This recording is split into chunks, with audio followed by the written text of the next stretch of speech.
अस्सलामु अलैकुम वरहमतुल्लाहि वबरकातुह। मैं सैयद फ़हीम एक और वीडियो के साथ हाजिर हूँ। दोस्तों, काफ़ी दिनों से हम और हमारी टीम गवर्नमेंट हॉस्पिटल की एक पार्किंग में एक नौजवान को देख रहे थे कि वो परागंदा बाल और फटे पुराने कपड़े पहनकर वहीं पड़ा हुआ था। काफ़ी दिन तक हमने उस पर ऑब्ज़र्व किया, फिर हमने उससे दोस्ती की। उसके बाद हमने उससे पूछताछ की।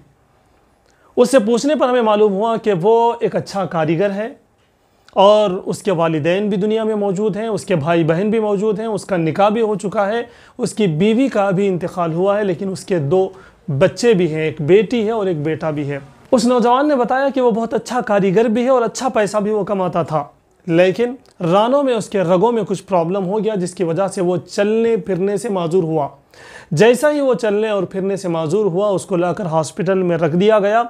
अटेंडेंस कोई भी न होने की वजह से उसका इलाज भी न हो पाया, जिसकी वजह से वो पार्किंग में पड़ा रहा। हम और हमारी टीम ने उसको नहलाया धुलाया, उसके बाल साफ़ किए, उसको अच्छे कपड़े पहनाए। उसके बाद एक और हॉस्पिटल में उसको लेकर जाकर उसका इलाज हमने वहाँ पर शुरू करवाया। तो आइए ये सब कैसे हुआ हम आपको तस्वीरों की ज़ुबानी बताते हैं।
तो दोस्तों, जैसा कि आपने देखा कि हमें उनको ले जाकर एक और हॉस्पिटल में इलाज करवाना हमने शुरू कर दिया है। दुआ फरमाइए कि अल्लाह रब्बुल इज़्ज़त उनको मुकम्मल सेहतयाबी नसीब करे। यहाँ रुक कर मैं आपको एक बात बताना चाहूँगा कि हमारे आसपास, हमारे शहर, हमारे गांव, हमारे मोहल्ले में अगर कोई ऐसा लावारिस आदमी हो जिसको उसके घर वालों ने छोड़ दिया हो या फिर वो किसी भी तरह से मजबूर हो, तो आपके शहर में, आपके गांव में और आपके मोहल्ले में कोई ऐसे होंगे जो इंसानियत का दर्द रख रहे होंगे। अगर आपसे मुमकिन ना हो तो उन तक ये ख़बर पहुंचा दें, उन तक ये बात पहुंचा दें कि फ़लाँ जगह फ़लाँ आदमी है जो बेसहारा है, उसका सहारा कोई बन जाए। कोई ना कोई अल्लाह का बंदा उठ खड़ा होगा और उसके लिए कुछ ना कुछ करने की कोशिश करेगा। मैं समझता हूँ कि आपको बात समझ में आई होगी और आप ये भी इरादा करे होंगे कि अगर आपको कोई इस तरह का लावारिस आदमी दिखे तो आप उसकी ज़रूर ख़बर लेंगे। जज़ाकल्लाहु खैरा।